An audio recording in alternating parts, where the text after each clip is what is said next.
Treasurer, good morning to you. Thank you for your time. Good morning. Nice to be with you. I read this morning you'll be officially abandoning your government's budget repair strategy today, replacing it with a continued economic spending strategy. Is that responsible?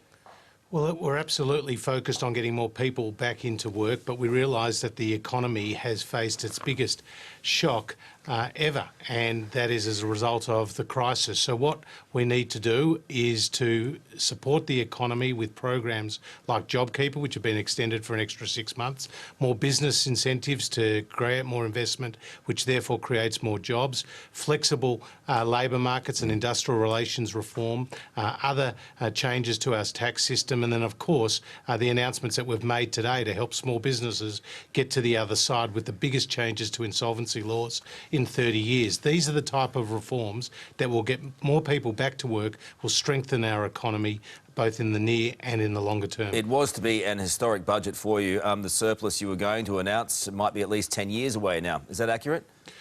Well, again, you'll have to turn on October 6th to watch the budget and to read those documents to see what the forecasts and the projections are. But there is no doubt that the economy has suffered a very big hit, and that is impacting not just on the expenditure side, but also on the revenue side. As company profits are hit, more people are out of work, so therefore less people are paying tax. Australia has done better, though, Karl, than nearly any other country around the world, and we saw in the most recent unemployment numbers that they came down and that 111,000 jobs were created over the last month, and that 458,000 jobs were created over the last 3 months. And importantly, 60% of those went to women and 40% went to young people. So as the virus has got under control, the restrictions are eased, people are getting back to work, and that is a positive sign for the economy. Given the vast number of people still accessing Jobseeker, though, halving supplements, it's heartless, isn't it? Well, we effectively doubled that safety net. So we put in place a $550 coronavirus supplement. That steps down to $250. The Jobkeeper payment has been extended for another 6 months. Originally, it was legislated for only 6 months. But you're halving Jobseeker now. You're halving Jobseeker. We were providing additional extended support, both for Jobseeker and Jobkeeper recipients. But eventually, the economy needs to transition. And we want to encourage labour market mobility, and we want to get more people into a job. And in the budget, you'll see a number of initiatives and programs that are designed to do exactly that. Josh, there are people who are just hanging on by a thread right now. And yes, it's through your government's help, through Jobseeker, that they are. But halving it will send many to the wall. Well, again, going into this crisis, it was much lower than it is today, and that it will be even after that step-down payment. So we have provided unprecedented support, and you're absolutely right, Karl. People are doing it really tough.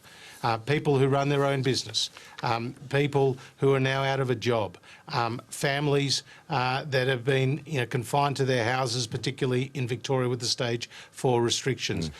The impact on the economy of this health crisis has been enormous, but we are very much focused on getting people to the other side, and all our measures are designed to do exactly that. I'll tell you what doesn't help, Josh, is that when people who are on Jobseeker hear that millionaires were getting the dole during this pandemic.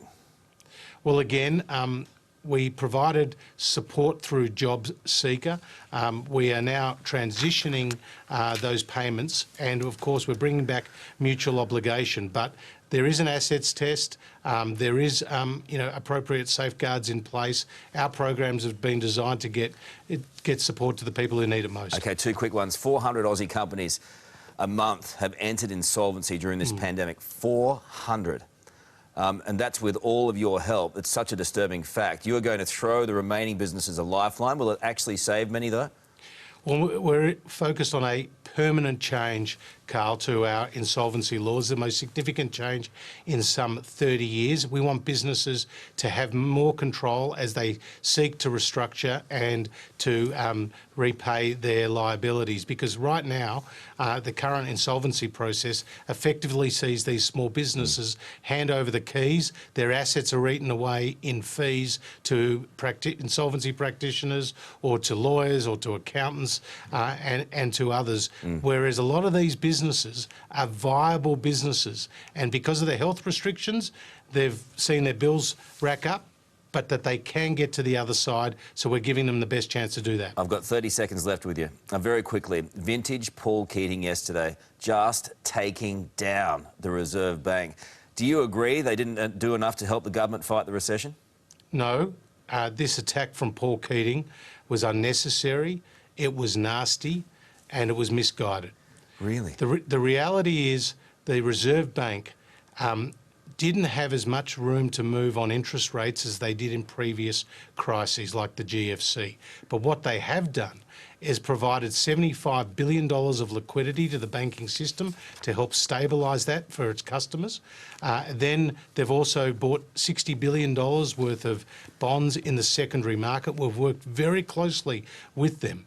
Okay. And you just can't help but think that Paul Keating was had his nose put out of joint by the comments by the Governor of the Reserve Bank around superannuation, and that this was a vindictive, nasty revenge attack.